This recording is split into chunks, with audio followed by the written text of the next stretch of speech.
This parrot isn't as simple as you think.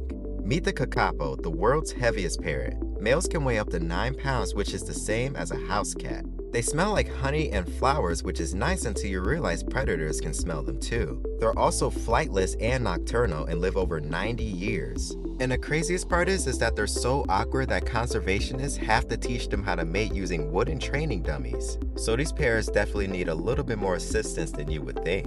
If you learned something new, make sure to leave a comment and make sure to like and subscribe so you can get more from the Animal Inquiry.